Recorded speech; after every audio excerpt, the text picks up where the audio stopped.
कैसे हैं आप लोग। तो आज सबसे इम्पोर्टेंट टॉपिक हम करने जा रहे हैं, सबसे इम्पोर्टेंट सब्जेक्ट कह सकते हैं केमिस्ट्री। केमिस्ट्री में सबसे पहले आप जानिए केमिस्ट्री दो पार्ट में डिवाइड होता है, ठीक है। जो हमारा केमिस्ट्री है, ठीक, वो केमिस्ट्री क्या है, दिख रहा है? हाँ जी, दो पार्ट में डिवाइड होता है। सबसे पहला पार्ट मेरा होता है ऑर्गेनिक केमिस्ट्री, दूसरा होता है इनऑर्गेनिक केमिस्ट्री। दो तरह के केमिस्ट्री हम पढ़ते हैं, organic chemistry, inorganic chemistry, right.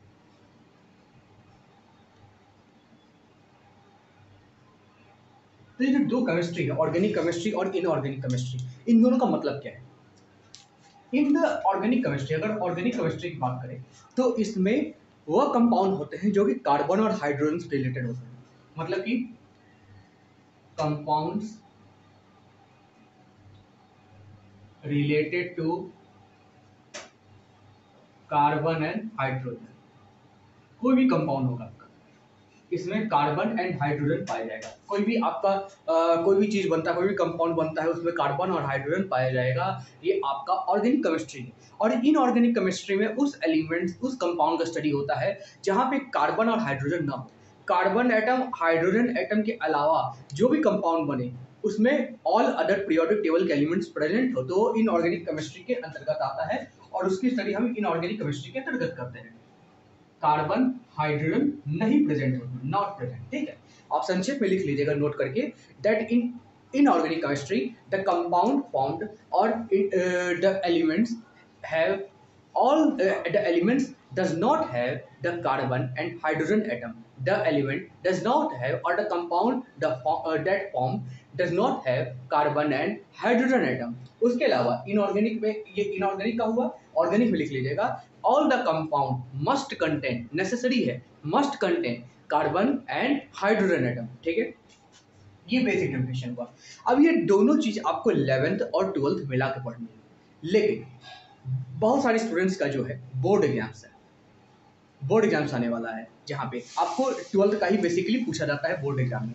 तो मैं बेसिकली 12th का कवर करूंगा और 12th में सबसे ज्यादा इंपॉर्टेंट है ऑर्गेनिक केमिस्ट्री। ऑर्गेनिक केमिस्ट्री बहुत ज़्यादा इंपॉर्टेंट है, उसके बाद सॉलिड स्टेट आता है, वो सारी चीज़ें मैं एक एक करके करूंगा, लेकिन सबसे पहले मैं ऑर्गेनिक केमिस्ट्री खत्म करूंगा जो कि मोस्ट इंपॉर्टेंट पार्ट है, मोस्ट नंबर कैरी करता है, बहुत ज़्यादा नंबर कैरी करता है। बहुत सारे लोगों का, बहुत सारे स्टूडेंट्स का, आप जैसे स्टूडेंट्स का जो है केमिस्ट्री वीक होता है। कारण क्या है? Organic chemistry. ऑर्गेनिक केमिस्ट्री समझ में ही नहीं आता है, तो मैं बहुत अच्छे तरीके से आपको ऑर्गेनिक केमिस्ट्री बताने वाला हूँ और मैंने प्लान बनाया है कि आपको लगभग 5 to 6 चैप्टर है ऑर्गेनिक केमिस्ट्री में, जो कि 12th में है, आपका बोर्ड एग्जाम्स में आने वाले हैं। बेसिकली उन चीज़ों को कंप्लीट करना है बेहतरीन तरीके से, ठीक है। तो आपको उन सारी चीज़ों को अच्छे तरीके से मैं पढ़ाऊंगा, ठीक है। और ये आपका जो भी नवंबर या दिसंबर में जो भी एग्जाम होने वाला है, उनसे पहले ही आपका ये केमिस्ट्री का कोर्स पूरा 12th का वो कंप्लीट हो जाएगा। तो ये ध्यान रखिएगा, ये 12th के लिए है, ओनली फॉर 12th। 11th वाले अगर चाहें तो आप ऑर्गेनिक देख सकते हैं, आपके आगे काम ही आएगा, क्योंकि आपके ऑर्गेनिक में क्या है कि पार्ट 1 पार्ट 2 में जब आप 11th में हो तो वहाँ पे सिर्फ ऑर्गेनिक के 2 चैप्टर्स आते हैं, उसमें हर चीज़ एक एक चीज़ डिवाइड है, जैसे एक चैप्टर है वो डिवाइड है, एक अलग चैप्टर है, अलग अलग चैप्टर पर डिवाइडेड है। लेकिन जो हम अगर हम पढ़ने जाएँ 12th में, तो इसमें पूरा एक इनऑर्गेनिक अलग है, ऑर्गेनिक अलग है, तो आपको अच्छे से पढ़ना है। 11th वाले हो अगर आप आइडिया ले लो तो आपको 12th में कम मेहनत करनी पड़ेगी, ठीक है। तो चलिए अब यहाँ पे हम ऑर्गेनिक शुरू करने जा रहे हैं, हम ज़्यादा बात नहीं करेंगे क्योंकि टाइम कम है और पढ़ाना ज़्यादा है। तो चलिए यहाँ पे ऑर्गेनिक शुरू करते हैं। तो इसको हम मिटाते हैं, रफ करते हैं, इसको रफ कर देते हैं, ठीक है। अच्छा, इसको ये ध्यान रखिएगा, और जो भी मैं लिखूँ यहाँ पे बोर्ड पे लिखूँ, नोट करते जाइएगा, एक प्रॉपर नोट्स बना लीजिएगा जिससे आपको ये काम आएगा। तो चलिए सबसे पहले हम ऑर्गेनिक हेडिंग डाल लीजिए, ऑर्गेनिक केमिस्ट्री। मैं जो आपको ऑर्गेनिक केमिस्ट्री थोड़ा बेसिक्स पढ़ाऊंगा, क्योंकि आपका जो चैप्टर शुरू है 12th का वो अल्कलाइन, अल्कीन, ये सारी चीज़ों से शुरू है, वो अल्कीन अल्कलाइन ये ग्रुप से शुरू है। तो उसको पढ़ाने से पहले मैं आपको बेसिक पढ़ाऊँ, क्योंकि बहुत सारे ऐसे स्टूडेंट्स हैं जिनको ऑर्गेनिक केमिस्ट्री बिल्कुल समझ में नहीं आती, क्लास 11th में बिल्कुल समझ में नहीं आई, तो उनको बेसिक से पढ़ाना अति आवश्यक, परम आवश्यक है, बहुत ज़्यादा आवश्यक है। तो इसलिए ऑर्गेनिक केमिस्ट्री को मैं 1-2 चैप्टर बिहाइंड ले जाऊँगा, जहाँ 11th में आपको 2 चैप्टर रहता है, जहाँ पे आप नॉमेनकल्चर सीखते हो, जहाँ पे आप थोड़ी सी चीज़ें सीखते हो। अगर आप ये सारी चीज़ें अच्छे से आता है आपको, तो आप आगे के ग्रुप्स अच्छे से समझ पाओगे, ठीक है। तो मैं शुरू करता हूँ ऑर्गेनिक केमिस्ट्री। अब सबसे पहले ऑर्गेनिक केमिस्ट्री कई लोग आप लोग जानते होंगे क्या है। अभी मैंने बताया क्या है कि ऑर्गेनिक केमिस्ट्री मतलब क्या है, जहाँ पे हम कार्बन और हाइड्रोजन से रिलेटेड सब्सटेंस पढ़ते हैं, ठीक है, एलिमेंट्स पढ़ते हैं। चलो ठीक, इतना हमें मालूम है। अब याद रखिए, इसमें हम कार्बन और हाइड्रोजन से रिलेटेड चीजें पढ़ते हैं। अब हुआ क्या कि ये ऑर्गेनिक केमिस्ट्री की शुरुआत कैसे हुई। जो ऑर्गेनिक केमिस्ट्री है हमारा, जो ऑर्गेनिक केमिस्ट्री है, बेसिकली पहले माना जाता था कि ऑर्गेनिक कंपाउंड, ऑर्गेनिक केमिस्ट्री में क्या होता है, ऑर्गेनिक कंपाउंड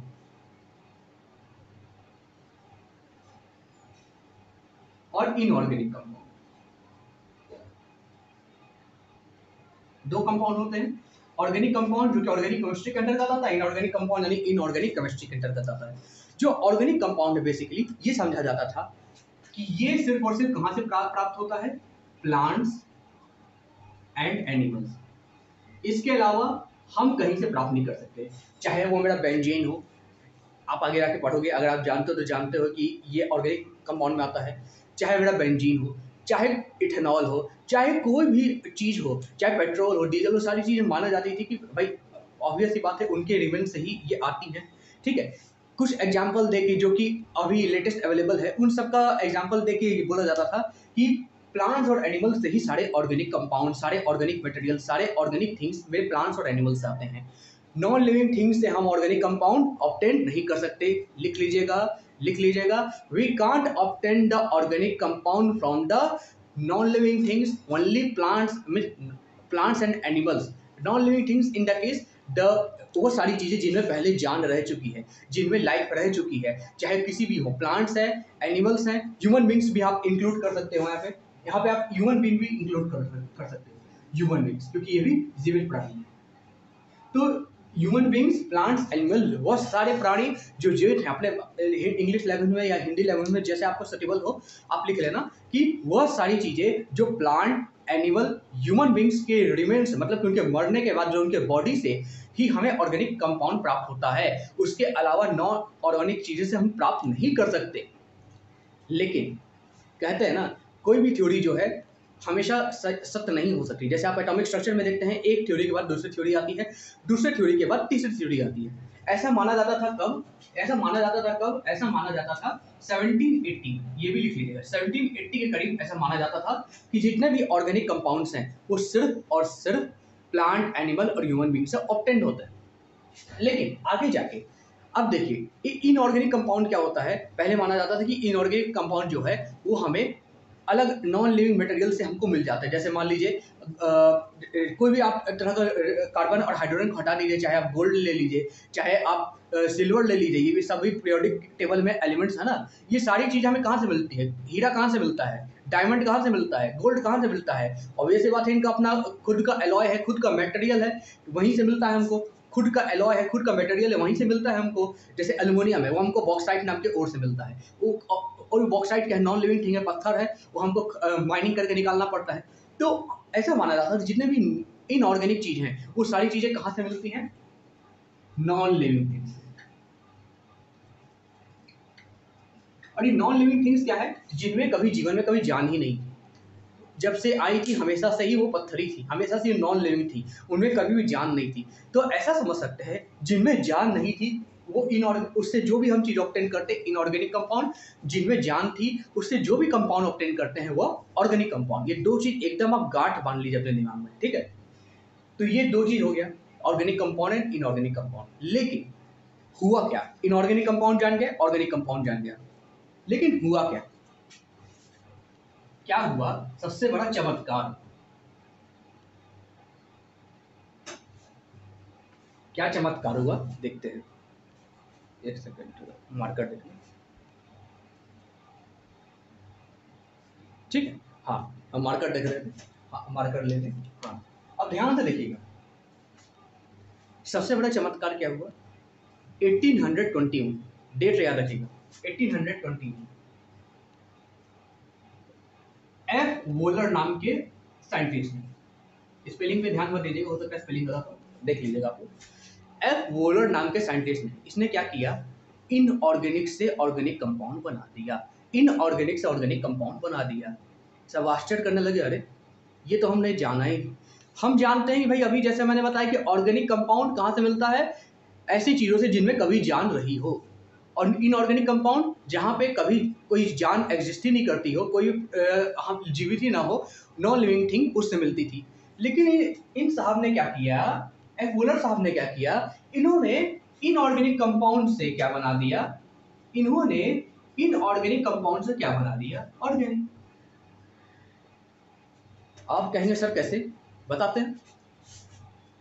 अब ध्यान से देखिएगा, ये तो आप लोग जानते होंगे NH4CnO, नहीं जानते तो जान लीजिए, ये इनऑर्गेनिक कंपाउंड में आता है। NH4CnO, इसको क्या कहते हैं, इसको अमोनियम साइनाइड कहते हैं, अमोनियम साइनाइड, NH4CnO।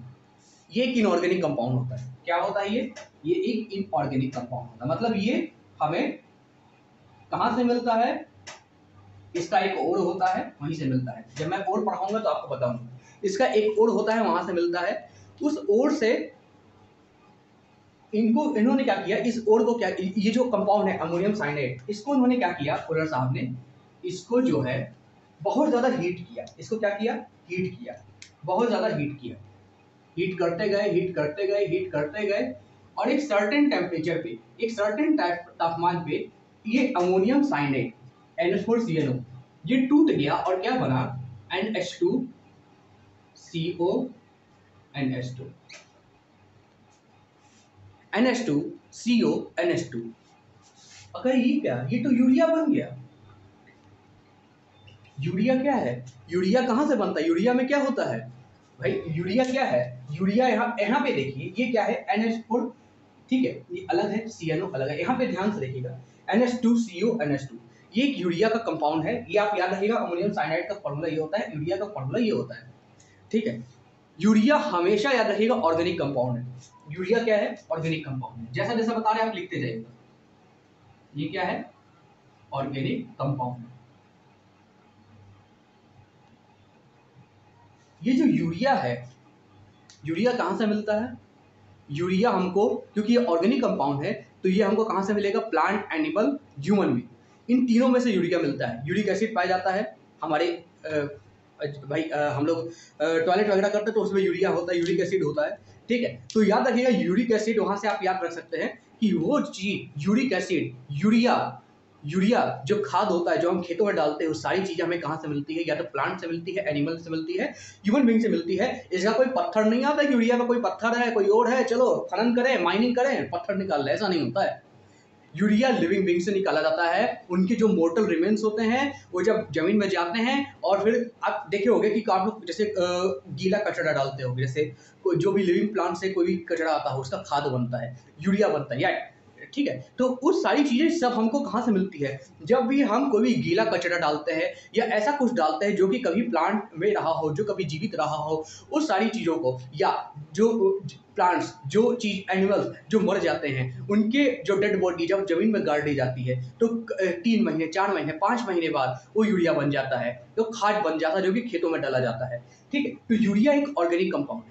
तो ये एक्वलर साहब ने कहा, या उन्होंने देखा एक्सपेरिमेंट करके, सब आश्चर्यचकित हो गए कि भाई NH4CnO अमोनियम साइनाइड जो कि एक इनऑर्गेनिक कंपाउंड है, इन्होंने इससे क्या बना दिया, NH2CO ऑर्गेनिक कंपाउंड बना दिया। सबसे आश्चर्य की बात, और यहीं से ऑर्गेनिक केमिस्ट्री मेरी स्टार्ट हो गई, यहीं से ऑर्गेनिक केमिस्ट्री मेरी स्टार्ट हो गई, जहां पे इनऑर्गेनिक से ऑर्गेनिक बनाया गया। उसके बाद कई और एलिमेंट बनते गए, चाहे आप मीथेन को ले लो, ये भी इसी तरीके से बना, इनऑर्गेनिक से निकला ये। ऐसे बहुत सारे एग्जाम्पल आए, बहुत सारी चीजें आई जो आपकी बनती गई इनऑर्गेनिक से, इतना ज्यादा इनऑर्गेनिक से बन गया, सारा थ्योरी जो पहले था वो सब का सब चकनाचूर हो गया, ठीक है।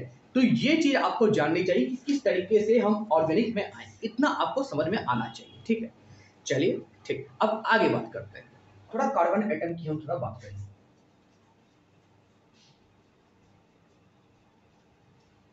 हम बात करेंगे कार्बन एटम की, क्योंकि ऑर्गेनिक केमिस्ट्री हम पढ़ रहे हैं, तो ऑर्गेनिक केमिस्ट्री में क्या है, कार्बन एटम और हाइड्रोजन एटम की बात होती है, तो हम कार्बन एटम उसकी प्रॉपर्टी के बारे में बात करेंगे। अच्छा, आपने एटॉमिक स्ट्रक्चर पढ़ा होगा, इसे कार्बन एटम की बात कर रहे हैं तो आपने एटॉमिक स्ट्रक्चर पढ़ा होगा, 11th में नहीं पढ़ा होगा तो आपने ये तो पढ़ा ही होगा किस तरीके से हम इलेक्ट्रॉन्स को अरेंज करते हैं, किस तरीके से हम अफबाउ प्रिंसिपल और बहुत सारे ऐसे प्रिंसिपल हैं जहाँ पे मेन अफबाउ प्रिंसिपल हम किस तरीके से हम इलेक्ट्रॉन्स को अरेंज करते हैं एटम्स में, और किस तरीके से हम स्पिन वगैरह देखते हैं, सारी चीज़ें हमने पढ़ी हुई है। नहीं पढ़ी है तो जब मैं पढ़ाऊंगा तो पढ़ लीजिएगा, वैसे ये आपको आना चाहिए क्योंकि ये 11th का टॉपिक है। और बेसिकली जो ऑर्गेनिक और 12th का है तो बेसिकली मैं मानता हूँ कि आपको आता है, नहीं आता तो मैं थोड़ा आपको बेसिक बताते चलूँगा। अब देखिए कार्बन, आपने पीरियोडिक टेबल पढ़ा होगा। पीरियोडिक टेबल कैसे होता है? Hydrogen, helium, lithium, beryllium, boron, carbon. इसका एटॉमिक नंबर क्या हो गया? 1 2 3 4 5 6। यानी जो कार्बन का एटॉमिक नंबर है वो कितना है? 6 है। यहाँ से नोट डाउन कर लीजिए, जो कार्बन का एटॉमिक नंबर है 6 है। अब इसको हम अरेंज कैसे करते हैं? हम हमेशा जानते हैं किस तरीके से अरेंज किया जाता है।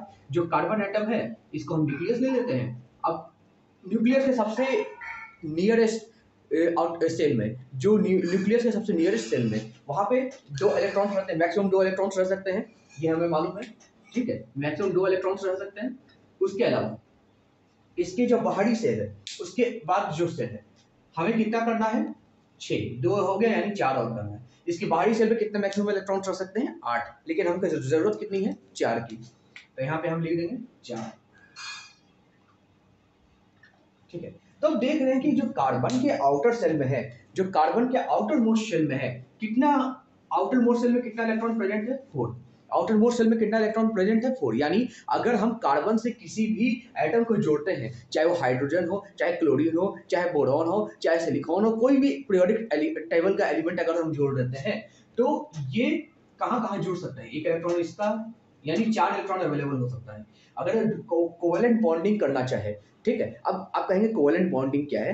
तो ऑर्गेनिक केमिस्ट्री में सभी चीज कोवेलेंट बॉन्डिंग में निर्भर करती है। 3 तरह की बॉन्डिंग होती है, एक आयनिक बॉन्डिंग, एक कोवेलेंट बॉन्डिंग होती है, और एक ट्रिपल बॉन्ड होता है जो कि हम बाद में पढ़ेंगे। लेकिन कोवेलेंट बॉन्डिंग में क्या होता है कि हम इलेक्ट्रॉन्स को शेयर करते हैं। आयनिक बॉन्डिंग में क्या होता था कि एक इलेक्ट्रोनेगेटिव एटम होता था, एक इलेक्ट्रोपॉजिटिव एटम होता था। तो एक के पास क्या होती थी? एक इलेक्ट्रॉन की कमी होती थी, और दूसरे एटम के पास क्या होती थी? एक इलेक्ट्रॉन की अधिकता होती थी। जैसे NaCl का एग्जांपल ले लें, अगर हम ये NaCl का एग्जांपल ले लेते हैं, ये हम किसका बता रहे हैं? आयनिक बॉन्ड का, जहां पे इसके पास क्या होती है? 2 8 1, यानी इसके पास एक इलेक्ट्रॉन की अधिकता होती है। कोई भी एटम चाहता है कि हम स्टेबल हो जाए, कोई भी एटम क्या चाहेगा? हम स्टेबल हो जाए, इसलिए ये 8 to 8 में स्टेबल है। लेकिन इसके जो आउटर मोस्ट शेल में जो 1 इलेक्ट्रॉन है ये बहुत लूजली है, लूजली मतलब कि बहुत लूज है, ये टाइट नहीं है, ये न्यूक्लियस उतना मजबूती से नहीं जुड़ा है। तो चूंकि कोई भी आप एटॉमिक स्ट्रक्चर में पढ़े होंगे, ये आपको आना चाहिए कि कोई भी एटम स्टेबल तब होगा जब उसका outer most cell maximum capacity से भरा हो। अगर उससे कम होगा तो अनस्टेबल होगा। अब जैसे Na जो सोडियम का है, अगर सोडियम का बनाना कोशिश करते हैं, ये देखिए यहाँ पे 2 इलेक्ट्रॉन डालते हैं, क्योंकि इसका एटॉमिक नंबर क्या होता है? 11। 8 डाल दीजिए यहाँ पे, 3 4 5 6 7 8, ठीक है। और एक और आउटर मोस्ट में 1 इलेक्ट्रॉन देते हैं, तो 2 8 11, इसका क्या हो गया? 2 8 11, इसका इलेक्ट्रॉनिक कॉन्फ़िगरेशन होता है 2 8 1, ठीक है। और टोटल कितना हो गया इसका? 11, ठीक है। अब ध्यान से देखिए, ये सोडियम है, और क्लोरीन क्या होता है? क्लोरीन के आउटर मोस्ट शेल में क्या होता है? 7 इलेक्ट्रॉन होते हैं, मतलब इसको एक इलेक्ट्रॉन और चाहिए तो इसका पूरा का पूरा सर्किल कंप्लीट हो जाएगा, ठीक है। एक इलेक्ट्रॉन इसको और चाहिए, तो ये क्या करता है? सोडियम अपना इलेक्ट्रॉन इसको क्या देता था? इसको दे देता है। जब इसको दे देता है तो ये, जब एक इलेक्ट्रॉन जाएगा सोडियम से तो ये पॉजिटिव हो जाएगा। जब भी इलेक्ट्रॉन जाता है, इलेक्ट्रॉन क्या है? नेगेटिव चार्ज, अगर वो चला जाएगा तो मेरे पास उसकी कमी हो गई तो हम पॉजिटिव हो गए। और Cl के पास इलेक्ट्रॉन आ गया, जिसके पास इलेक्ट्रॉन आता है नेगेटिव हो जाता है। तो ये जब बॉन्डिंग बनाते हैं तो NaCl आयनिक बॉन्ड बनाते हैं। कोवेलेंट बॉन्डिंग क्या होती है? शेयरिंग ऑफ द इलेक्ट्रॉन, मतलब कि अगर उसके पास 4 है, उसके पास 4 है, तो 2-2 शेयर करके अपना बॉन्डिंग बना लेता है। खैर इतना हम डीप में नहीं जाएंगे, बस इतना आपको बता रहे थे यहाँ पे कि किस तरीके से हम यहाँ पे हम कार्बन की कैटेनेशन देखने वाले हैं, राइट। अब ध्यान से देखिए, ये जो कार्बन है इसके आउटर मोस्ट शेल में कितना होता है? 4 इलेक्ट्रॉन्स होते हैं। इसके आउटर मोस्ट शेल में 4 इलेक्ट्रॉन होते हैं, यानी ये यहाँ से भी कनेक्टिविटी कर सकता है, यहाँ से भी कर सकता है, यहाँ से भी कर सकता है, यहाँ से भी कर सकता है, ठीक है। अब देखिए ध्यान से, लेट अस सपोज यहाँ पे भी कार्बन हम रख दी, यहाँ पे भी कार्बन रख दी। अभी फिर यहाँ पे कर सकता है, यहाँ से भी कर सकता है, यहाँ से भी कर सकता है, यहाँ से भी कर सकता है, यहाँ से भी कर सकता है, यहाँ से भी कर सकता है, उसे कोवेलेंट बॉन्डिंग करते हैं। कोवेलेंट बॉन्डिंग करता है कार्बन। ये जो प्रॉपर्टी है 4 आउटर मोस्ट शेल में 4 इलेक्ट्रॉन प्रेजेंट होने के अलावा जो इसकी प्रॉपर्टी है एक बाई एक जुड़ने का, कार्बन से कार्बन से कार्बन से जुड़ने का, ये जो प्रॉपर्टी इसकी है, इसी प्रॉपर्टी को हम इसको बोलते हैं कैटेनेशन। ठीक है, इसी को बोलते हैं कैटेनेशन। तो आप ये कह सकते हैं कि catenation is the property of the carbon atom, catenation is the property of the carbon atom which provides इस facility, which provides the facility to attach with other carbon atom, to attach with other carbon atom in a long way, in a long way. मतलब कि इस carbon atom को ये attach बहुत infinite वे में हो सकता है, बहुत इनफाइनाइट वे में हो सकता है। मतलब कि हजारों कार्बन जोड़ दो, ये जुड़ जाएगा। इस कार्बन के जैसे हजारों कार्बन आप जोड़ दें, ये जुड़ जाएगा। तो ये ऑर्गेनिक केमिस्ट्री का मेन पार्ट होता है कि ये कैटेनेशन प्रॉपर्टी होती है कार्बन की। ठीक है, इतना आपको मालूम होना चाहिए कि कार्बन की, अगर आपको सिंपल कुछ समझ में नहीं आए तो कैटेनेशन में बस इतना जान लीजिए कि जो कैटेनेशन में क्या होता है, कार्बन एक दूसरे से जुड़ता जाता है, कार्बन एक दूसरे से जुड़ता जाता है। दूसरी बात क्या याद रखनी है, कार्बन के पास कितने इलेक्ट्रॉन्स, आउटर मोस्ट शेल में कितने इलेक्ट्रॉन्स होते हैं, 4। तो यानी 4 तरीके से वो बॉन्डिंग बना सकता है। अगर हम हाइड्रोजन यहाँ पे कनेक्ट कर देते हैं H H H H, तो ये हो जाएगा आपका CH4। इसको हम क्या कहते हैं, मीथेन भी कहते हैं। ठीक है, ये भी एक ऑर्गेनिक कंपाउंड है। आगे हम पढ़ेंगे तो ये हमेशा 4 से ज्यादा नहीं बनाता, 4 से कम नहीं बनाता, 4 बनाता है। और जब कैटेनेशन यानी इस तरीके से बॉन्डिंग में होता है तो यहाँ पे H अगर ले लेते हैं CH3, और ये 3 बॉन्ड से H से बनाया है, हाइड्रोजन से बनाया है, और 1 बॉन्ड से कार्बन से बनाया है। तो यहाँ पे सिंपल सी बात है, आपको यहाँ पे ध्यान रखनी है कि जो कार्बन है कैटेनेशन प्रॉपर्टी फॉलो करता है, यानी एक दूसरे से जुड़ता जाता है। कैटेनेशन का सिंपल मतलब एक दूसरे से जुड़ना, एक दूसरे से जुड़ना। कार्बन कार्बन से जुड़ा, कार्बन कार्बन से जुड़ा, कार्बन कार्बन से जुड़ा, ये इनफाइनाइट टाइम हो सकता है, इनफाइनाइट टाइम जुड़ सकता है। तो इसको प्रॉपर्टी किस प्रॉपर्टी को कहते हैं, कैटेनेशन इसको कहते हैं। बेसिकली अगर ये जान, ठीक है। अब आगे हम बात करते हैं ये पाई बॉन्ड क्या होता है, सिग्मा बॉन्ड क्या होता है। मेन बात ये पाई बॉन्ड क्या होता है, सिग्मा बॉन्ड क्या होता है।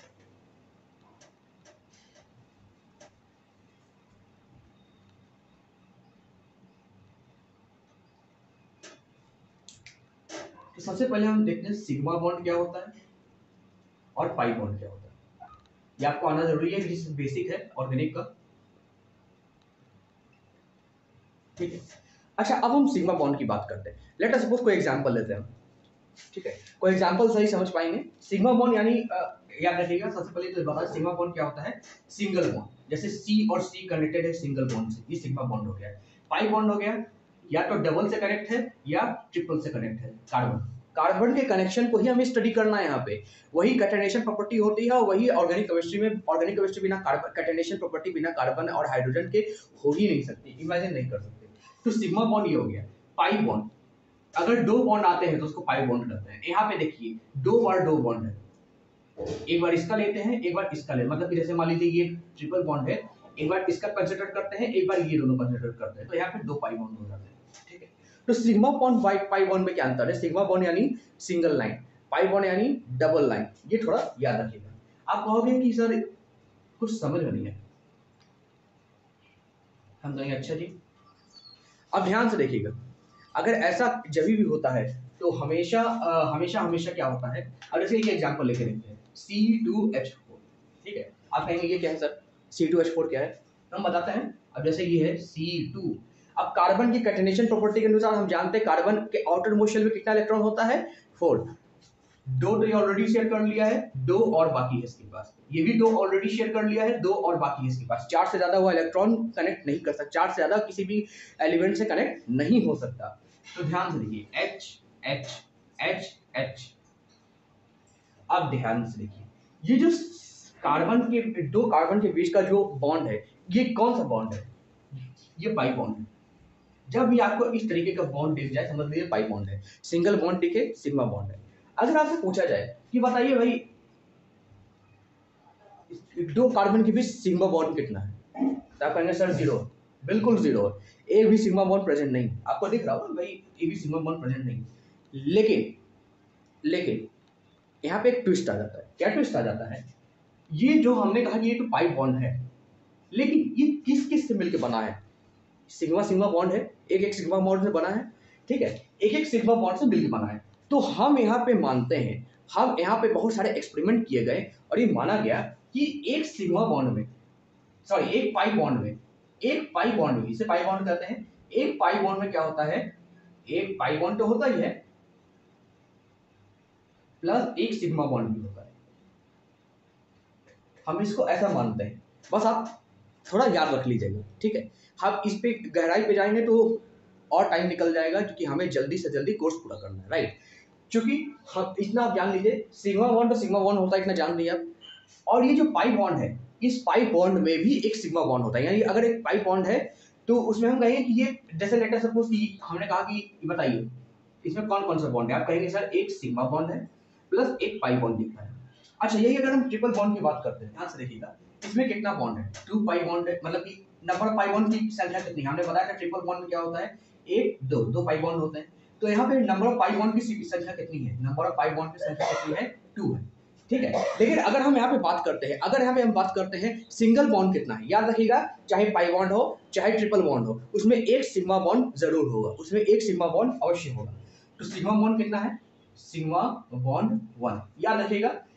पाई सिग्मा बॉन्ड में तो सिग्मा बॉन्ड होता ही है, लेकिन अगर पाई बॉन्ड है, लेट अस सपोज कि 2 है या 3 है, तो इसमें तो एक पाई बॉन्ड है प्लस एक सिग्मा बॉन्ड है, इसमें 2 पाई बॉन्ड है प्लस एक सिग्मा बॉन्ड। याद रखिएगा, हर बॉन्ड में सिग्मा बॉन्ड का प्रेजेंस माना जाता है, हर बॉन्ड में सिग्मा बॉन्ड का प्रेजेंस माना जाता है। इसलिए इसलिए हमेशा कहता हूं कि याद रखिएगा सिग्मा बॉन्ड बहुत इंपॉर्टेंट है। तो फिर से हम रिवाइज करते हैं थोड़ा बिटा के, आपको एकदम अच्छे से याद हो जाए। चलिए ठीक है, एक एग्जांपल, कुछ एग्जांपल ले लेते हैं, ठीक है, कुछ एग्जांपल ले लेते हैं। अब जैसे CH3 CH2 CH2 CH4 CH3, ठीक है। अब आप कहोगे सर ये क्या है, बताते हैं, इसको थोड़ा एक्सपेंड कीजिए, याद रखिएगा, C C C C, याद रखिएगा कार्बन सिर्फ क्या करता है, 2 हाइड्रोजन एटम, मतलब कि हमेशा 4 आउटर मोस्ट शेल में वैलेंस इलेक्ट्रॉन होते हैं और 4 से ही वो कनेक्शन करता है, 5वां नहीं आ सकता। हाइड्रोजन को पुट कीजिए, CH3 है H H H, CH2 है H H, CH2 है H H, CH3 है H H H, ठीक है। अब ध्यान से देखिए, यहाँ पे सिर्फ और सिर्फ कितना सिर्फ और सिर्फ सिग्मा बॉन्ड प्रेजेंट आपको दिख रहा है, पाई बॉन्ड तो कोई है नहीं। तो अगर हम पूछा जाए नंबर ऑफ सी के बीच जो सिग्मा बॉन्ड है, सिंगल बॉन्ड है यानी सिग्मा बॉन्ड पूछ रहा है, तो कितना होगा, 1 2 3 4, सॉरी 1 2 3, तीन ही है ना, एक बॉन्ड, 2 बॉन्ड, 3 बॉन्ड, सी और सी के बीच 3 सिग्मा बॉन्ड है। पूछे आपसे सी और एच के बीच कितना बॉन्ड है, सी और एच के बीच कितना सिग्मा बॉन्ड है, तो ध्यान से देखिए, 1 2 3 4 5 6 7 8 9 10, 1 2 3 4 5 6 7 8 9 10, कितना है 10। पूछे डबल बॉन्ड कितना है, 0 है, डबल बॉन्ड तो 0 है ना भाई, एक भी बॉन्ड नहीं है। लेकिन अगर हम इसमें यहीं पे बात करते हैं, यहीं पे क्या हम बात करते हैं,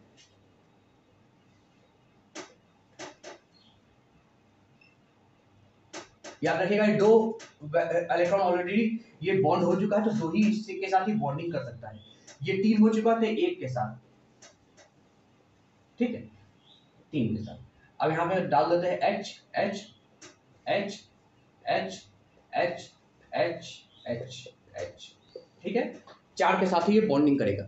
अब ध्यान से देखिए आप, यहाँ पे अगर पूछे नंबर ऑफ सिंगल बॉन्ड कितना, यानी सिग्मा बॉन्ड कितना है, तो 1 2, और मैंने बताया था पाई हो या पाई, मतलब कि सिंगल डबल बॉन्ड हो या ट्रिपल बॉन्ड, उसमें एक सिग्मा बॉन्ड ऑलवेज प्रेजेंट होता है। तो एक ये हुआ सीसी के बीच बॉन्ड, एक ये हुआ, और इसमें भी एक सिग्मा बॉन्ड प्रेजेंट है, इसमें भी एक सिग्मा बॉन्ड प्रेजेंट है।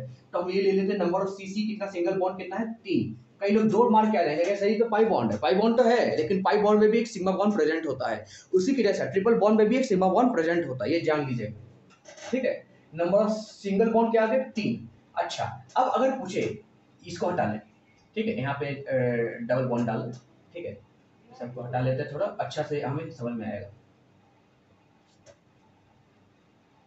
चलिए पूरा काला ही कर देते हैं, काला से अच्छा रहता है, नहीं तो कलर ये ऐसे था, ठीक है। अब ध्यान से देखिए, पूछे कि नंबर ऑफ डबल बॉन्ड कितना है, सी डबल सी, ये कितना है? ये एक ही दिख रहा है हमको, और दिख रहा है क्या? 2 3 दिख रहे हैं क्या? नहीं, एक दिख रहा है हमको।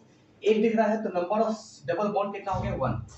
इसी के लिए अगर हमसे पूछे नंबर ऑफ सी एच, ये कितना हो गया, मतलब सी एच का जो सिंगल बॉन्ड है वो कितना है? 1 2 3 4 5 6 7 8, कितना है? 8। तो इस तरीके से कई बार हमको क्वेश्चंस पूछते हैं एग्जाम में कि दे देगा कि भाई ये फॉर्मूला है, बताइए किस तरीके से हम इसको आगे हम एक्सपेंड करें, किस तरीके से हम इसको आगे लिखें, और नंबर ऑफ पाई बॉन्ड कितना होगा, नंबर ऑफ सिंगल बॉन्ड कितना होगा, ये सारी चीजें पूछी जाती हैं। इसमें कुछ भी ऐसा नहीं है, आपको एकदम अच्छे से पता होना चाहिए। ठीक है, चलिए इसको रफ कर देते हैं थोड़ा। अब आगे हम चलेंगे थोड़ा अलग अलग बॉन्डिंग में किस तरह की बॉन्डिंग होती है। अगर सर अभी तो बताएं सिंगल बॉन्ड, हाँ भाई ये तो बताएं, लेकिन आगे भी हम चलते हैं थोड़ा, अभी बताते हैं हम क्या सीखने वाले हैं।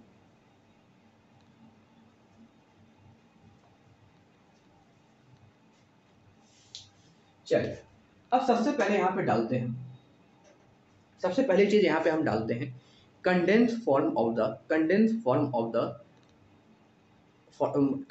Of formula. जो भी ऑर्गेनिक फॉर्मूला होता है, जो भी फॉर्मूला होते हैं, उनके कंडेंस फॉर्म कैसे लिख सकते हैं? Condense form. आप कहेंगे सर ये क्या है, बताते हैं यार, धीरज धरो। अब ध्यान से देखिएगा, अगर हम एक फॉर्मूला लिखते हैं CH3 CH2OH CHOH CH2 CH3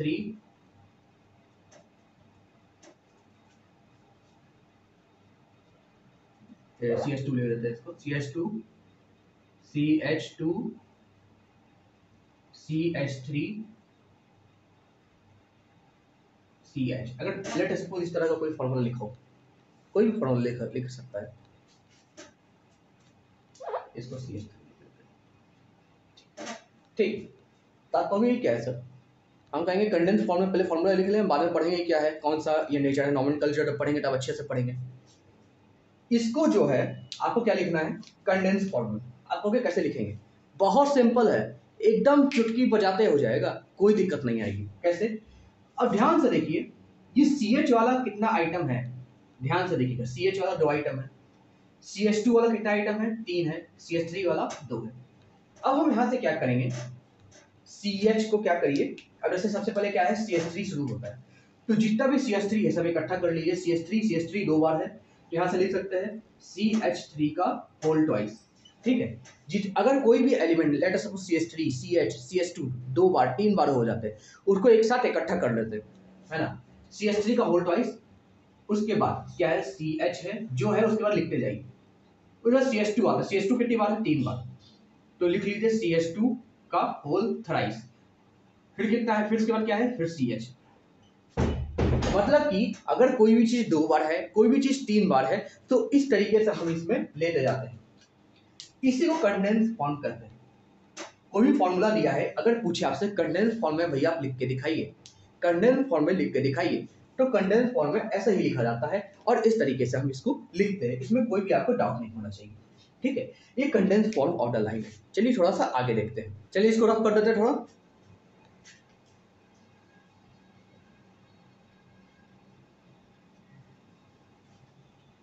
अब थोड़ा हम बॉन्डिंग स्ट्रक्चर जानते हैं। सिग्मा पाई बॉन्ड तो अच्छे से जान गया, अब हमें क्या देखना है कि हम जैसे कोई भी फॉर्मूला रहता है, जैसे आपने कंडेंस फॉर्म सीखा, ठीक है, अब जैसे कोई भी फॉर्मूला रहता है, हम कोई भी फॉर्मूला ले लेते हैं, अभी ऑर्गेनिक फॉर्मूला कोई भी ले लेते हैं। अभी आपको कोई दिक्कत करने की जरूरत नहीं है, जब मैं आगे बताऊंगा आपको सब समझ में आएगा। ठीक है, कोई भी फॉर्मूला ले लेते हैं, केमिकल फॉर्मूला, वो ले लेते हैं, let us suppose CH3 CHCl CH2 CHBr CH2 CH3। ठीक है, तो ये फॉर्मूला ले लेते हैं, कंडेंस फॉर्म नहीं है।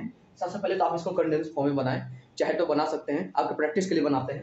ठीक है, तो ये क्या हो जाएगा, CH3 कितनी बार है, 1 2 2 बार है, CH3 का क्या हो जाएगा, ट्वाइस, CHCl CH2 कितने बार है, 2 बार है, CH2 का ट्वाइस, CHBr। ठीक है, ये कंडेंस फॉर्म में हो गया। आप कहेंगे सर CH को आप क्यों नहीं बनाते, जनरली हम CH को अवॉइड करते हैं, क्योंकि CH जो है किसी ना किसी के साथ जुड़ा होता है, या तो डबल बॉन्ड में होता है या तो जुड़ा होता है, तो उसको हम अवॉइड करते हैं। उसके अलावा जो भी एलिमेंट होता है CH2 या CH3 CH4 जो भी होगा उसको हम क्या करेंगे, इस तरीके से ब्रैकेट में हम लिख लेंगे, कंडेंस्ड फॉर्म हो गया। अच्छा अब हम इसको अगर थोड़ा एक्सपेंड करके लिखें, सिग्मा बॉन्ड के या पाई बॉन्ड के फॉर्म में लिखते हैं आराम से। कैसे लिख सकते हैं, ध्यान से देखिए, CH3 हम हमेशा, ये तो कंडेंस फॉर्म हो गया, अलग है, लेकिन जो अभी हम डायग्राम बनाएंगे वो इसके हिसाब से बनाएंगे। CH3 यानी 3 हाइड्रोजन से ये जुड़ा है, CH यानी H। अब अगर CH रहता, Cl नहीं रहता तो हम डबल बॉन्ड लगा देते कार्बन के बीच, लेकिन यहाँ पे क्या है CH और Cl, मतलब कि एक ऊपर है एक नीचे Cl है और ये हाइड्रोजन है। इसी की तरह यहाँ पे क्या आ गया CH2, सिमिलरली यहाँ पे क्या आ गया CH, Br है मतलब कि डबल बॉन्ड नहीं रहेगा, यहाँ पे Br आ गया, CH H, CH, ठीक है। तो ये तो आपका जो भी एलिमेंट है, हम नोमेनक्लेचर पढ़ेंगे तो बड़ा मजा आने वाला है इसमें, ठीक। जब हम इस फॉर्मूले को इस डायग्राम में लिखते हैं, सिंगल सिंगल बॉन्ड, अगर डबल बॉन्ड रहा तो डबल बॉन्ड, इस तरीके से एकदम स्ट्रेट फॉरवर्ड लिखते हैं, ठीक है, इस तरीके से लिखते हैं, तो इसको हम बोलते हैं डैश फॉर्म। नोट कर लीजिएगा आप लोग, इसको बोलते हैं डैश फॉर्म, ठीक है। डैश फॉर्म बोलते हैं, उतना आपको इंपॉर्टेंट है नहीं, मतलब कि आपको पूछेगा नहीं कि डैश फॉर्म क्या होता है, लेकिन आपको मालूम होना चाहिए। अगर मान लीजिए एक नंबर में पूछ लेता है कि डैश फॉर्म में आप लिख के बताइए, तो आपको आना चाहिए, ठीक है। तो इस फॉर्मूले को इस तरीके से लिख सकते हैं आप, ये फॉर्मूला नोट डाउन कीजिएगा और इस फॉर्मूले अपने से लिखने की कोशिश कीजिएगा, इसका सेपरेट नोट्स बनाइएगा, जो भी मैं बता रहा हूँ एक ही चीज नोट कीजिएगा, ठीक है। अब आगे की बात करते हैं, ये फॉर्मूला यही रहने देते हैं, कंडेंस फॉर्म तो मिटा देते हैं, आप अपने कॉपी में लिख लीजिएगा। अब इसी फॉर्मूला को अगर हम लिखना चाहें, दूसरा फॉर्म कौन सा होता है, zigzag form. Zigzag form, zigzag form में क्या होता है, आपको यहाँ पे जिग जैग रूप में लिखना होता है, मतलब कि जैसे आपने अभी देखा लाइन स्ट्रेट था ऐसे, इस तरीके से कुछ था, लेकिन जिग जैग फॉर्म में क्या होता है मालूम है आपको, जिग जैग फॉर्म में क्या होता है कि हमें इस तरीके से लिखना होता है, ये इस तरीके से हमें सब कुछ देखना होता है। अब ध्यान से देखिएगा हम क्या बोलने जा रहे हैं।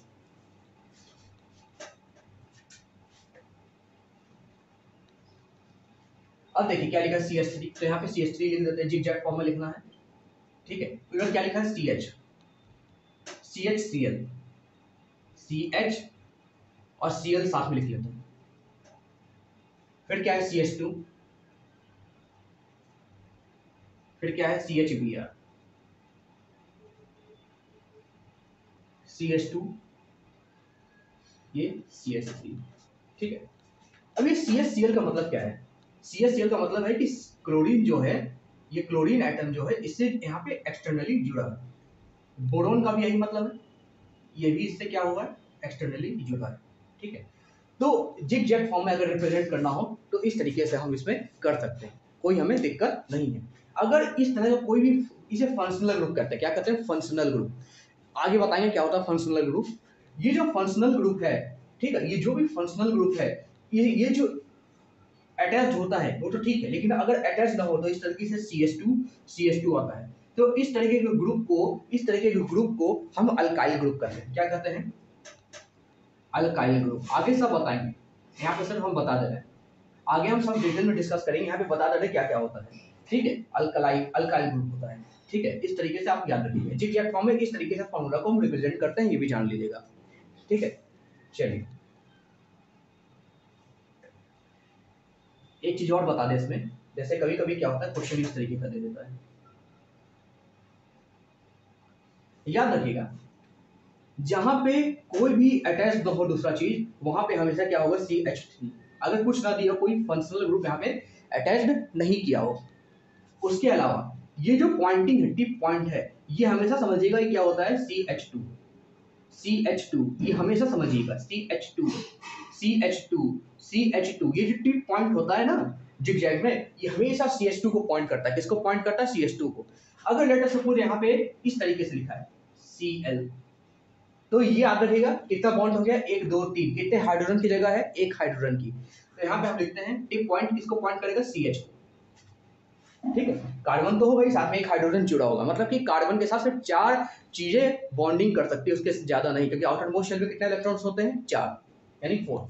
क्लियर हो गया जिगजैग फॉर्म का थोड़ा एग्जांपल। अगर लेट सपोज यहाँ पे लिखा हो Cl, तो यहाँ पे मतलब है यहाँ Cl है तो ये क्या होगा, CH2 यहाँ से जुड़ा होगा, मतलब कि CH2Cl को हम यहाँ से लिख सकते हैं CH2Cl, 2 3 और ये बॉन्ड 4। ये हमेशा ध्यान रखिएगा, थोड़ा प्रैक्टिस कीजिएगा, मैं आपको होमवर्क दूंगा, आप प्रैक्टिस कीजिएगा इसको। लास्ट में मैं होमवर्क भी देने वाला हूँ, क्या क्या आपको सॉल्व करना है, ठीक है। तो चलिए ये जिगजैग फॉर्म हो गया। अब एक आता है साइक्लिक फॉर्म। साइक्लिक फॉर्म में कैसे रिप्रेजेंट करते हैं,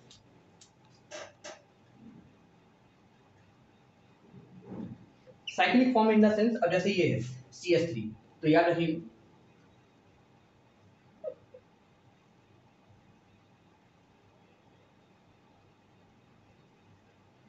अब जैसे जैसे हम देखते जाएंगे वैसे वैसे हम बनाते जाएंगे, ठीक है, कोई दिक्कत नहीं। अब साइक्लिक फॉर्म के लिए क्या होता है, कुछ स्पेशल ही फॉर्मूला साइक्लिक फॉर्म में होता है, जैसे इसको हम साइक्लिक फॉर्म में नहीं लिख सकते।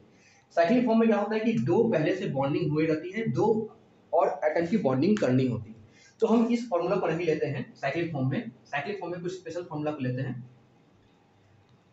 वो क्या है, जैसे एक फॉर्मूला ले लिए हम CH2 CH2 CH2 CHCl, ठीक है। तो अगर इस फॉर्मूले को हम ले लेते हैं, ध्यान से देखिए CH2 है, साइक्लिक फॉर्म में कैसे लिखेंगे, CH2 जैसे जैसे लिखा बस उसको साइकिल भी लिखते जाइए, साइकिल यानी गोल, CH2 CH2 CH और Cl है तो साथ में यहाँ पे जोड़ दीजिए। अब इसको जरा बस एक लाइन खींच दीजिए इन दोनों के बीच, जैसे ये, ठीक है। ये हो गया साइक्लिक फॉर्म में रिप्रेजेंटेशन। हर फॉर्मूला साइक्लिक फॉर्म में रिप्रेजेंट नहीं किया जा सकता, कुछ स्पेसिफिक फॉर्मूला है जो हम रिप्रेजेंट कर सकते हैं। इससे पहले वाला जो मैंने फॉर्मूला लिखा था, क्या वो रिप्रेजेंट किया जा सकता है, नहीं। क्यों नहीं किया जा सकता, क्योंकि इसके फर्स्ट केस में ही CH3 आता है और यहाँ पे CH3 हम रख नहीं सकते, ठीक है। चलिए ये तो हम जान गए। अब इसको थोड़ा सा ध्यान से देखिएगा। अब जैसे हमने वहां पे बताया था टिप कौन सा पॉइंट करता CH2, यहाँ पे भी सेम केस वैसा ही है। अगर हम इसी को ऐसे लिखें,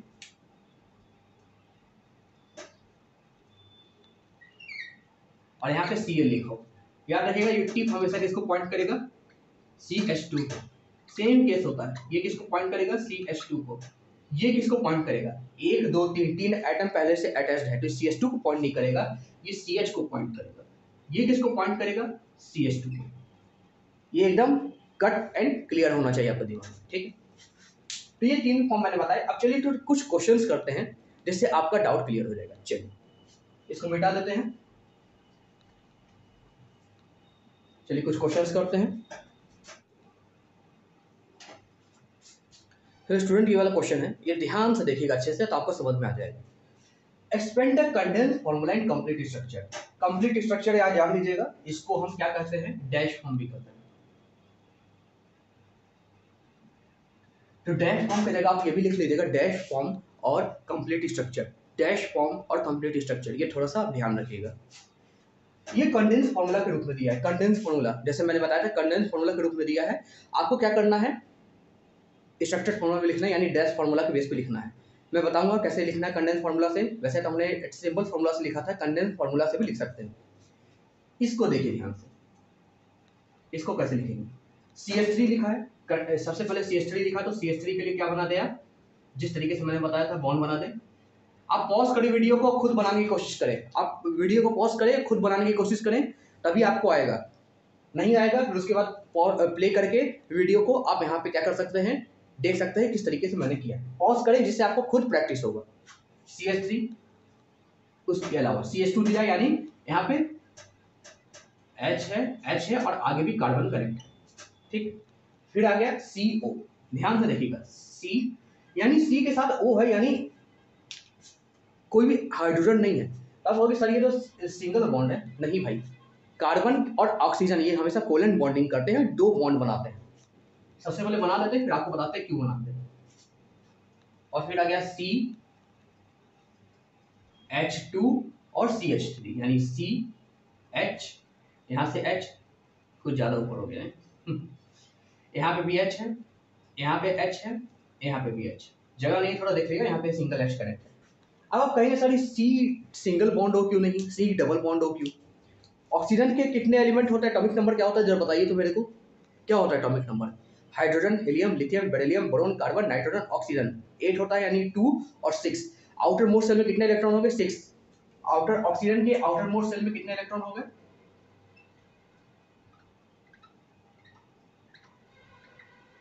इसको स्टेबल होने के लिए कोई भी एटम स्टेबल तब होता है जब उसके आउटर मोस्ट सेल में मैक्सिमम इलेक्ट्रॉन हो, और यानी इसमें क्या क्या 2 और 6 इस तरीके से हो सकते हैं, मतलब ये जो स्टेबल है, अब इसको स्टेबल होने के लिए 2 इलेक्ट्रॉन की आवश्यकता है।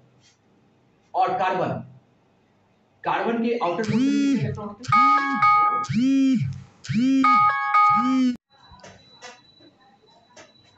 और कार्बन के आउटर मोस्ट शेल में कितने एटम होते हैं? कार्बन के आउटर मोस्ट शेल में कितने इलेक्ट्रॉन्स होते हैं? 4, 1 2 3 4, ठीक है, कोई दिक्कत नहीं।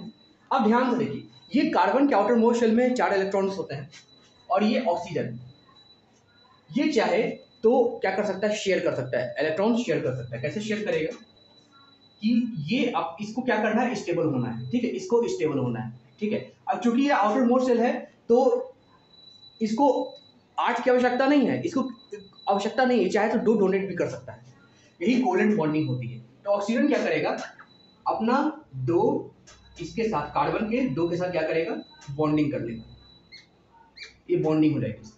तो इसका क्या होगा, 1 2 3 4, आउटर मोस्ट शेल में 6 इलेक्ट्रॉन होता है, इसका क्या होगा 8 कंप्लीट हो जाएगा, ठीक है। और इसका तो 4 ही रहेगा, इसका कोई दिक्कत नहीं है, इसका 6 हो जाएगा, इसका 6 हो जाएगा, इसका बढ़ जाएगा, ठीक है। इसका 8 कंप्लीट करने की आवश्यकता नहीं है, लेकिन हाँ 4 से इसका 6 हो जाएगा, इसका बढ़ जाएगा, ये हमें महत्वपूर्ण बात याद रखनी है। तो मतलब कि कार्बन ऑक्सीजन क्या करेगा, ऑक्सीजन को हमें क्या करना है, स्टेबल करना है। ऑक्सीजन कब स्टेबल होगा, जब उसमें 8 outer most shell of electrons होंगे। अगर ऐसा है तो ही कोवेलेंट बॉन्डिंग करेगा, इसलिए सी हमेशा डबल बॉन्ड ओ के साथ रहता है, ये हमेशा एकदम दिमाग में याद रखिएगा, ठीक है। थोड़ा सा डिस्टर्बेंस हो रहा है, कोई दिक्कत नहीं, यहाँ पे घंटी वगैरह बजते रहता है, ठीक है। आप मेरे पे ध्यान दीजिए, आपको एकदम मेरे पे ध्यान देना है, ठीक है। सी डबल ओ पे, तो इस तरीके से हमें इस फॉर्मूले का ये स्ट्रक्चर हमें लिख सकते हैं, ठीक है। अब आगे देखते हैं, आगे क्या है कि हम यहाँ पे थोड़ा ये वाला फॉर्मूला देखते हैं। ये फॉर्मूला तो हो गया, इसको टिक लगा लीजिए। ये फॉर्मूला को देखते हैं, जैसे जैसे लिखा है आप पॉज कीजिए इस वीडियो को और बनाने की कोशिश कीजिए, ठीक है। अब CH3 लिखा है तो CH3 लिख देते, यहाँ पे लिख देते CH3, राइट। और उसके बाद क्या लिखा, CH और डबल बॉन्ड C, मतलब कि CH और डबल बॉन्ड C है, और इसका 4 इसका कनेक्शन हो गया, 1 2 3 4, 4 आउटर मोस्ट शेल है, कंप्लीट हो गया। अब CH2 3 बार है, यानी CH2 3 बार है, मतलब कि 3 बार कार्बन का कंटेनेशन हुआ है। CH2 यानी CH, उसके अलावा C 3 बार हुआ है, H ये 2 बार हुआ, और ये कितना है 3 बार हुआ, 3 टाइम्स H। फिर क्या दिया CH3, यानी यहाँ पे इंड H H H। तो कुछ इस तरीके से ये बनेगा कि कंडेंस फॉर्मूला से डैश फॉर्म में या स्ट्रक्चर फॉर्म में लिखने का एक सबसे आसान टेक्निक है, ठीक है। चलिए, ये डैश फॉर्म तो हुआ, आगे हम थोड़ा सा और देखते हैं, और एग्जांपल देखते हैं कंडेंस फॉर्म का, और इस तरीके से हम जिग-जैग फॉर्म में भी हम इसको लिख सकते हैं। एक्सरसाइज करना अति आवश्यक है। चलिए आगे करते हैं। यहाँ पे देखिएगा, यहाँ पे जो मैंने ये 2 फॉर्मूला दिया है, यहाँ पे ये फॉर्मूला दिया है, स्ट्रक्चर फॉर्मूला दिया है, मतलब कि ये आपका ऑर्गेनिक फॉर्मूला है। अब यहाँ से हमको क्या करना है, यहाँ से हमको कंडेंस फॉर्मूला में कन्वर्ट करना है। कंडेंस फॉर्मूला में कन्वर्ट नहीं है, मतलब कि कंडेंस फॉर्मूला नहीं दिया है, क्या दिया है, नॉर्मल जो मैंने कहा था, नॉर्मल जो फॉर्मूला रहता है ऑर्गेनिक का, वो दिया है। उससे हमें क्या करना है, कंडेंस फॉर्मूला में कन्वर्ट करना है। उसके अलावा हमें बॉन्ड लाइन फॉर्मूला में कन्वर्ट करना है। कहीं सर बॉन्ड लाइन तो पढ़ाया नहीं है भाई, जिग जैग पढ़ाए थे ना, जिग जैग, इसको बॉन्ड लाइन भी कहते हैं, ठीक है। ये आप नोट कर लीजिएगा, जहां पे आप जिग जैग लिखे होंगे वहां पे लिख लीजिएगा, it is also called bond line formula, it is also called bond line formula. ये एकदम याद रखिएगा, ठीक है। ये जिग जैग है, कुछ नहीं, अलग अलग नाम है खाली, ईश्वर एक है, नाम अनेक है, बस यही जान लीजिए। अब इसको कंडेंस फॉर्म में पहले लिखते हैं। कंडेंस फॉर्म में इसको कैसे लिख सकते हैं, याद रखिएगा, HO क्या है, OH, मतलब कि OH ही है, हाइड्रोक्सिल इसको कहते हैं, आगे बताएंगे आपको क्या चीज है, बस याद रखिएगा। ये CH2 से क्या करेक्ट है, OH। अब हमें इसको कंडेंस फॉर्म में लिखना है, तो OH जैसे लिखा है H2 लिख लीजिए वैसे ही। अब देखिए CH2 कितना है, मैंने बताया था CH को छोड़ के CH2 CH3 हम यहाँ पे यूज करते हैं कंडेंस फॉर्मूला के लिए। CH2 कितना है, 1 2 3 ही है, तो ये लिख सकते हैं CH2 का होल थ्राइस 3 बार है। फिर CH लिख लीजिए, और ये CH3, ये ब्रैकेट वाला CH3 कितने बार है, ब्रैकेट वाला CH3 की बात हम जब बॉन्ड लाइन पढ़ेंगे तब बताएंगे। CH3 का ट्वाइस, उसके साथ क्या है, ये ब्रैकेट वाला CH3 और ये विदाउट ब्रैकेट CH3 मिलाइएगा मत, ये दोनों अलग अलग। उसके बाद क्या है CH और CH3, ठीक है। अब ध्यान से देखिएगा, ये तो कंडेंस फॉर्मूला हो गया। अब याद रखिएगा, अब ध्यान से देखिएगा, ये कंडेंस फॉर्मूला के बेस में मैं कैसे स्ट्रक्चर बनाता हूँ। ये जो ब्रैकेट है ना, ये रिप्रेजेंट करता है, पहले स्ट्रक्चर बना लेते हैं इसको, बॉन्ड लाइन यानी इस तरीके से। इसको आप ध्यान रखिएगा, इसको हम यहाँ पर ऊपर लिख लेते हैं HOCH2 का होल थ्राइस, इसको मिटाना पड़ेगा, CH3 का होल ट्वाइस, CH और CH3, ये नोट कर लीजिएगा, ऊपर हो सकता है सही से लिखे ना हो, ये नोट कर लीजिएगा। अब ध्यान से देखिएगा, जैसे जैसे कनेक्ट है वैसे कर दीजिए, ठीक है। यहाँ से क्या कनेक्ट है, ध्यान से देखिए, CH2OH, यहाँ से बेसिकली क्या होता है, CH3 कनेक्ट होता है, जैसे मैंने बताया था। अगर आप नहीं समझ पाए तो फिर से जाके बैक कीजिए और जाके देखिए मैंने क्या बताया था। यहाँ पे हमेशा CH3 होगा, अगर नहीं है तो CH2Cl भी मैंने बताया था वहाँ पे। तो यहाँ पे CH2OH है, तो यहाँ पे क्या लिख सकते हैं, CH2OH। उसके बाद ये क्या है, CH2, ये तो हो गया CH2OH। अब ये क्या है, CH2,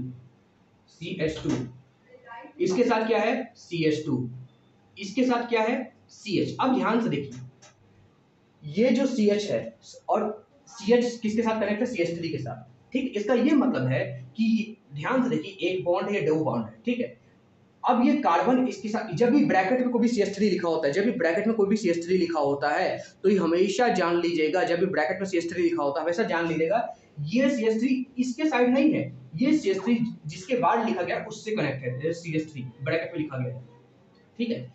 फिर उसके बाद CH के बाद क्या, फिर से CH कनेक्ट है, CH, यहां से भी क्या CH3 ब्रैकेट में है, CH3 कनेक्टेड है, और ये आखिरी में CH3। तो आपका ये फॉर्मूला हो गया, ठीक है। अगर हम ये सारी चीजों को हटा देते हैं, ठीक है, याद रखिएगा हमेशा पिन पॉइंट क्या हमें रिप्रेजेंट करता है, अल्काइल यानी CH2। अगर इसको हम हटा देते हैं और कुछ इस तरीके से लिखते हैं, जैसे कि मैंने पढ़ा था ऐसे, हम सब ने पढ़ा था ऐसे ऐसे ऐसे, ये हटा देते हैं, ये क्या पॉइंट करता है, CH2, ठीक है। अब ध्यान देखिएगा, यहाँ पे क्या है CH2OH, तो यहाँ से सीधे हम OH कनेक्ट कर देते हैं, CH2OH हो गया। अब बचा क्या, CH2, यहाँ पे क्या CH3, मतलब यहाँ पे लिख सकते हैं CH3, सिमिलरली यहाँ पे लिख सकते हैं CH3, ठीक है। और बाकी कुछ लिखने की आवश्यकता नहीं, क्योंकि अंडरस्टेबल यहाँ पे CH3 होगा, ये CH3 है तो अंडरस्टेबल यहाँ पे CH होगा, यहाँ पे CH होगा, ठीक है। और बाकी कुछ लिखने की आवश्यकता है ही नहीं। तो इस तरीके से हम बॉन्ड लाइन फॉर्मूला को भी लिखते हैं। अब सेकंड को लेते हैं, ठीक है। फर्स्ट को आप अपने खुद प्रैक्टिस कीजिएगा, सेकंड को भी मैं देखकर फर्स्ट बता दिया, सेकंड में मैं बताता हूँ। सबसे पहले बेसिक आप कहेंगे सर बेसिक क्यों पढ़ा रहे, बेसिक नहीं आएगा तो आपको अल्कलाइन जितने भी अल्काइल ग्रुप है वो सारी चीज़ समझ में नहीं आने वाली, जो वहाँ पे रिएक्शंस होंगे वो सारी चीज़ समझ में आपको नहीं आएंगी। तो ये सब एकदम अच्छे से कीजिएगा, इवन आपको आता हो फिर भी आप प्रैक्टिस कीजिए मेरे साथ जैसे मैं बता रहा हूँ, ठीक है। तो ये तो पहला का हो गया। अब दूसरा का देखते हैं, देखिए N≡C≡N। आप कहेंगे सर ये कैसा बॉन्ड है, ये भी वैसे ही बॉन्ड है। नाइट्रोजन के आउटर मोस्ट शेल में कितने इलेक्ट्रॉन्स होते हैं, hydrogen, helium, lithium, beryllium, boron, carbon, nitrogen, 7 यानी 2 5। उसको स्टेबल होने के लिए 3 और इलेक्ट्रॉन चाहिए। इसके आउटर मोस्ट शेल में कितने होते हैं, 5 इलेक्ट्रॉन, मतलब कि इसको स्टेबल होने के लिए अब कितना इलेक्ट्रॉन चाहिए, 3 इलेक्ट्रॉन। याद रखिएगा 4 इलेक्ट्रॉन है, 4 तक ठीक है, कोई दिक्कत नहीं, वो क्या कर सकता है, शेयर कर सकता है, लेकिन 4 के बाद उसको चाहिए होगा इलेक्ट्रॉन।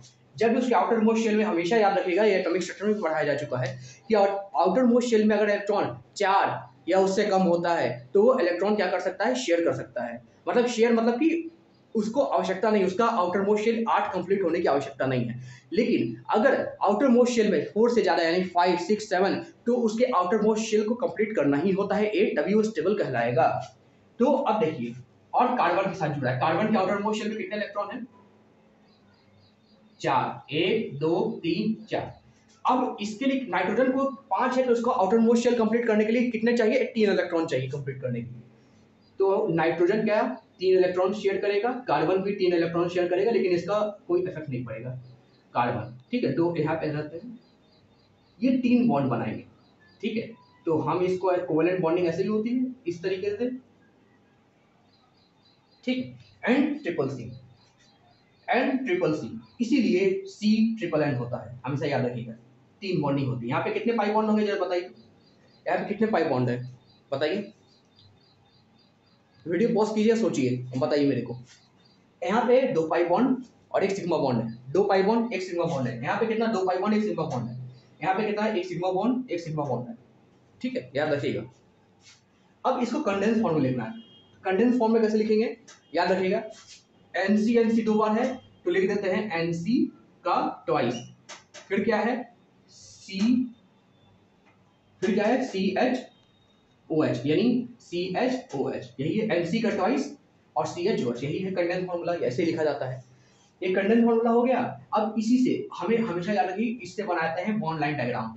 अब क्या दिया है, N-ट्रिपल-C, बस क्या करिए आप, हाँ अब ध्यान से देखिए, याद रखिए CHOH, ये हमेशा क्या होता है CH, ये हमेशा CH3 होता है, लेकिन इससे क्या कनेक्ट है, OH कनेक्ट है और ये कार्बन और नाइट्रोजन कनेक्ट है। तो इससे हम क्या कर सकते हैं, OH, इससे क्या कनेक्ट है, अगर हाइड्रोजन को भी हम यहाँ देखिए, हाइड्रोजन यहाँ कनेक्ट है, इससे क्या कनेक्ट है, कार्बन कनेक्ट है, जो कि ट्रिपल बॉन्ड है नाइट्रोजन के साथ, वो अलग है, ठीक है। CHOH और NC, इसी तरीके से यहाँ से भी कार्बन कनेक्ट है, तो इसका स्ट्रक्चर फॉर्मूला कुछ इस तरीके से होगा, ठीक है। याद रखिएगा, इस कार्बन से ही कनेक्ट होना चाहिए, कार्बन के अलावा किसी से कनेक्ट नहीं होना चाहिए। ऐसा नहीं कि कार्बन को आप नाइट्रोजन से कर दें उसके बाद वहां पर ट्रिपल बॉन्ड कार्बन से करें, ऐसा नहीं हो सकता। कार्बन हमेशा कार्बन से कनेक्ट होते जाता है, ये हमेशा याद रखिएगा। या तो कंडेंस फार्मूला वाला है और बॉन्ड लाइन फार्मूला वाला, ठीक है। आगे देखते हैं साइक्लिक वाले में, साइक्लिक वाले में क्या क्या हमें देखने को मिलता है। चलिए इसको रफ करते हैं।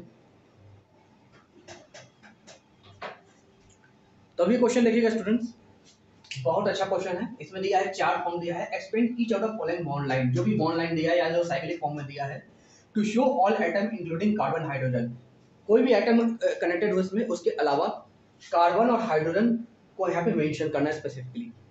बहुत आसान है, आप क्या कीजिए, पॉज कीजिए और जैसे जैसे मैंने अभी तक जो बताया है पूरा अपने कॉपी में ड्रॉ करिए अच्छे से, ठीक है। उसके बाद ये जो मैं आगे बता रहा हूँ उसको अच्छे से देखिएगा, जैसा मैं बोल रहा हूँ वैसे करिए, तभी आपको ये ऑर्गेनिक केमिस्ट्री अच्छे से आने वाला है, नहीं तो बहुत मुश्किल हो जाएगा आपके लिए, ठीक है।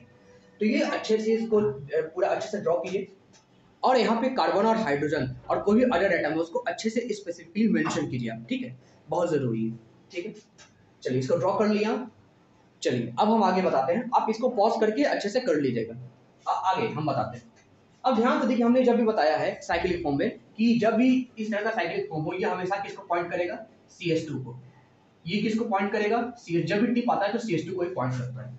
तो ये V2 टिप है तो ये किसको पॉइंट करेगा, ये CH2 को, यानी हम यहाँ पे क्या लिख सकते हैं, CHH, इस तरीके से ही हमको करना है, सिंपली यहाँ से भी CHH। अब अच्छे से अच्छा ड्राइंग बना के आप क्या करिएगा, इसको कंप्लीट कीजिएगा और मेरे को व्हाट्सएप पे फोटो भेजिएगा, ठीक है। आपने क्या बनाया क्या नहीं बनाया, मेरे को व्हाट्सएप पे फोटो चाहिए, होमवर्क है आपका, ठीक है।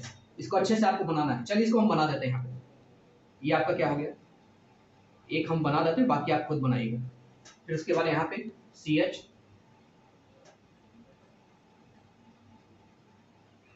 फिर CH2, यहाँ पे भी CH2 है, क्योंकि जब जहां भी टिप आया वहां पे CH2 आ जाएगा। अब याद रखिएगा, यहाँ पे कितना बॉन्ड है, यहाँ पे 3 बॉन्ड है, यानी यहाँ पे CH आएगा, यहाँ पे क्या आएगा, CH आएगा, CH, ये एक इधर आया, एक इधर आया, ठीक है, CH आएगा, यहाँ पे भी क्या आएगा, CH2। इस तरीके से अच्छे सुंदर ड्राइंग बनाना है आपको, CH2। और मेरे को व्हाट्सएप कीजिएगा, आपके पास मेरा व्हाट्सएप नंबर है, बिल्कुल कीजिएगा वहाँ पे, CH2, ठीक है। अब इसके आगे क्या है, यहाँ पे भी 3 बॉन्ड आ जाते हैं, यानी 3 बॉन्ड, तो ये क्या है, CH होगा। यहाँ पे भी अब आखिरी में जो होता है वो CH3 होता है। अब यहाँ पे हम एक्सपेंड नहीं कर रहे हैं, इसको आप एक्सपेंड कीजिएगा, ठीक है। ये वाला क्या है, CH3, इसको आप एक्सपेंड कीजिएगा कि यहाँ पे 3H बनाएगा, यहाँ पे 3H बनाएगा, ये आपका होमवर्क है, ठीक है। ये आपका ये वाला हो गया पूरा। ये देखिए याद रखिएगा, टिक में हमेशा याद कर दीजिएगा CH2 CH2 CH2 CH2 CH2 CH2 CH2, बाकी जो बचा वहां पे CH3 CH3। अब ऐसे मत लिखिएगा, इसको एक्सपेंड करना है आपको, H H H अलग, जैसे यहाँ पे H H बनाए वैसे आपको ये बना के मेरे को व्हाट्सएप करना है, मेरे को फोटो भेजना है। भेजेंगे तभी मैं मानूंगा कि आप अच्छे से इसको सीख रहे हो, नहीं भेजेंगे तो मैं मानूंगा कि आप सीख नहीं रहे हो, आप सिर्फ यहाँ पे टाइम पास के लिए आ रहे हो, ठीक है। तो याद रखिएगा। इसी प्रकार से यहाँ पे OH है, 3 बॉन्ड है, तो यहाँ पे क्या आएगा CH, यहाँ पे क्या आएगा CH3, यहाँ पे ध्यान देंगे 4 बॉन्ड है, यहाँ पे कोई H नहीं आएगा, यहाँ पे सिंगल C आएगा और यहाँ पे सिंगल H आएगा, क्योंकि अगर कोई फंक्शनल ग्रुप होता तो यहाँ पे दिया होता, तो यहाँ पे CH आएगा और यहाँ पे टिप है तो CH2 आएगा, ठीक है, याद रखिए। इसमें क्या है, इसमें भी 3 बॉन्ड है तो CH यहाँ पे आएगा, इसमें 3 बॉन्ड है CH यहाँ पे आएगा, बाकी जगह इधर CH3 आएगा, CH3 आएगा, CH सबको एक्सपेंड करके, चारों को एक्सपेंड करके आपको देना है, ठीक है, CH3 आएगा। ये आपका होमवर्क हुआ, ठीक है। अब होमवर्क क्या क्या है आपका, जितना भी मैंने एग्जाम्पल कराया है, जो भी मैंने एग्जाम्पल कराया है, सबसे पहले उसमें आपको नंबर ऑफ सिग्मा बॉन्ड कितने हैं, नंबर ऑफ पाई बॉन्ड कितने हैं, ये आपको ज्ञात होना चाहिए। और मेरे को वो सारी चीज़ें, जितना भी मैंने स्ट्रक्चर बनाया, चाहे कंडेंस फार्मूला बनाया हो, चाहे मैंने नॉर्मल फार्मूला बनाया हो, चाहे साइक्लिक ये वाला जितने भी स्ट्रक्चर बनाया हो, ये सारी चीज़ें आपको अच्छी तरीके से मालूम होनी चाहिए। नंबर ऑफ सिग्मा बॉन्ड कितना है, नंबर ऑफ पाई बॉन्ड कितना है, मेरे को बताइए। दूसरी चीज़, ये चारों है, इस तरीके से एक्सपेंडेड फॉर्म में मेरे को लिख के आप व्हाट्सएप करेंगे, आप मेरे को मैसेज करेंगे कि सर मैंने ये जो आपने दिया था इसको मैंने इस तरीके से सॉल्व किया है, क्या सही है कि नहीं है। और जब आप मेरे को मैसेज करेंगे या कोई डाउट हो तो हम जूम क्लास लेंगे, जूम क्लास में मैं आपका सारा डाउट क्लियर करूंगा, लेकिन मैं आपके होमवर्क को भी चेक करूंगा कि क्या आपने जो मैंने कहा था आपने किया, आपने अच्छे से उसकी कॉपी बनाई, क्या आपने अच्छे से उसको किया, सीखा। क्योंकि जैसे मैं बता रहा हूँ, आप स्टेप बाय स्टेप करते जाएंगे तो 1-1.5 महीने में, 2 महीने में अच्छे से आप क्या सीख जाओगे, अच्छे से क्या सीख जाएंगे आप, ऑर्गेनिक केमिस्ट्री। ऑर्गेनिक केमिस्ट्री सीखना है तो याद रखिए, बेहतरीन तरीके से आप सीख पाओगे। ऑर्गेनिक केमिस्ट्री में आपको 1 महीने में अच्छे से सिखा दूंगा, लेकिन बस आप मेरे को फॉलो करते रहिए, ठीक है। कोई दिक्कत हो तो, अगर आपको केमिस्ट्री अपना अच्छा करना है, बोर्ड में बेस्ट लाना है, तो मेरे को फॉलो करते रहिए। With in 2 month, with in last of October मैं आपका पूरा अच्छे से केमिस्ट्री करवा दूंगा, बस आप मेरे को देखते रहिए और मेरे को फॉलो करते रहिए। तो ये कुछ स्टार्टिंग डेमो था मेरा, कि जहाँ पे आपको बेसिक चीज़ें मैंने बताई ऑर्गेनिक केमिस्ट्री के बारे में, ठीक है। तो ये वाला डेमो सेशन, 3 डेमो सेशन चलेंगे, डेमो 1 है। डेमो 1 सेशन मैं यहीं पे एंड करता हूँ। मुझे आप फीडबैक दे, कमेंट दीजिएगा, कमेंट कीजिएगा मेरे इस चैनल, मेरे इस लिंक पे, मतलब कमेंट जो मैंने लिंक शेयर किया है वहाँ पे कमेंट सेक्शन पे जाके कमेंट कीजिएगा कि आपको कैसा अच्छा लेक्चर लगा, लाइक कीजिएगा। उसके अलावा अगर कोई डाउट हो आप मेरे को मैसेज कीजिएगा, और जब आप वीडियो देख ले आप मेरे को मैसेज कीजिएगा, तो मैं क्या करूँगा, जूम सेशन ले लूँगा, सेशन ले लूँगा और आपके सारे डाउट क्लियर कर लूँगा, जो भी आपका डाउट होगा, ठीक है। तो कोई भी डाउट मत रखिएगा, जो भी हो आप क्लियर मैसेज कर सकते हैं 24/7 आवर्स, बस खाली सोने का टाइम छोड़ देना यार, रात को 10 बजे, सुबह 6 बजे तक। उसके अलावा आप कभी भी कहीं भी पूछ सकते हैं मेरे को, कोई भी डाउट, कोई दिक्कत नहीं है, ठीक है। आप बस बेझिझक अच्छे से कंप्लीट करें। तो जो मैंने इनिशिएट कर दिया है ऑर्गेनिक, बस आप अच्छे से इसको करते जाइएगा, ठीक है, किस तरीके से। और थोड़ा अगर पॉसिबल हो तो, क्योंकि एटॉमिक 12th में पढ़ा रहा हूँ, सबसे पहले कंप्लीट कर रहा हूँ, तो एटॉमिक स्ट्रक्चर एक्चुअली मैं पढ़ाना पॉसिबल नहीं है। तो मेरा एक आपको सजेशन रहेगा कि थोड़ा बहुत बॉन्डिंग आप जाके पढ़ ले आइए। क्या क्या पढ़ना है आपको, कोवेलेंट बॉन्डिंग, आयनिक बॉन्डिंग, और जो भी तरह का बॉन्डिंग होता है वहाँ पे किस तरीके से हम इलेक्ट्रॉन शेयर करते हैं, थोड़ा इंपॉर्टेंट रहेगा। जब रिएक्शन वगैरह पढ़ेंगे हम, तो आप वो जाके थोड़ा पढ़ाइए। और पॉसिबल हो तो 11 का जो ऑर्गेनिक है वो भी थोड़ा पढ़िएगा, ठीक है। जो भी क्वेश्चंस हैं अच्छे से करिएगा, तो आपको ही फायदा होगा। जो जैसे जैसे मैं पढ़ाते जा रहा हूँ, आप भी रीडिंग, बुक की रीडिंग करते जाएं, ठीक है। बुक रीडिंग भी, एनसीईआरटी बुक, अगर आपको 12th में पास होना है तो 12th का ब्रह्मास्त्र है एनसीईआरटी, ठीक है। और एनसीईआरटी आप अंधाधुंध फॉलो करेंगे तो आपका 12th में केमिस्ट्री में 90+ नंबर आने की पूरी संभावना है।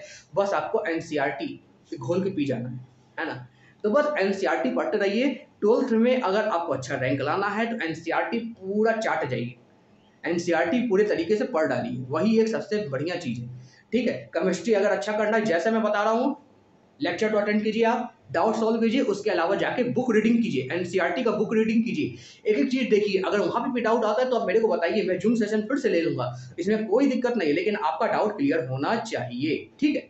चलिए, तो इस लेक्चर को मैं यहीं पे एंड करता हूँ, और आप और लोगों से भी शेयर कीजिएगा, अपने फ्रेंड से शेयर कीजिएगा, कि यहाँ पे केमिस्ट्री का सेशन चालू है, डेमो क्लास चालू है। अगर वो आना चाहे तो 3 डेमो क्लासेस में आ सकते हैं, जो कि फ्री ऑफ कॉस्ट है, कोई प्राइस नहीं है, कोई फीस नहीं है, तो आप आ सकते हैं, कोई दिक्कत नहीं है। उसके अलावा जो भी मैंने बताया, अगर आप आएंगे तो मैं आपको लिंक शेयर कर दूंगा डेमो क्लास का, आप इसको देखिए। फिर अगर आप इंटरेस्टेड होते हैं, जो भी लोग हैं डेमो क्लास देख लेते हैं, अगर वो इंटरेस्टेड होते हैं तो बिल्कुल आप मेरे को बताइएगा, तो फिर मैं आपसे आगे की बात करूंगा फीस वगैरह की, और आगे मैं तुरंत डिस्कशन चालू कर दूंगा ऑर्गेनिक 12th की। ठीक है, तो इन 3 दिन में आप ये सीखिए किस तरीके से हम इसको पढ़ते हैं, किस तरीके से हम इसको आगे कैरी ऑन करते हैं। ठीक है, तो होप कि आपको अच्छा लगा होगा लेक्चर। चलिए ठीक है, इस लेक्चर को यहीं पे समाप्त करते हैं। चलिए अगले लेक्चर में मिलेंगे डेमो क्लास 2 में, यानी कल मिलेंगे। तब तक के लिए बहुत बहुत नमस्कार।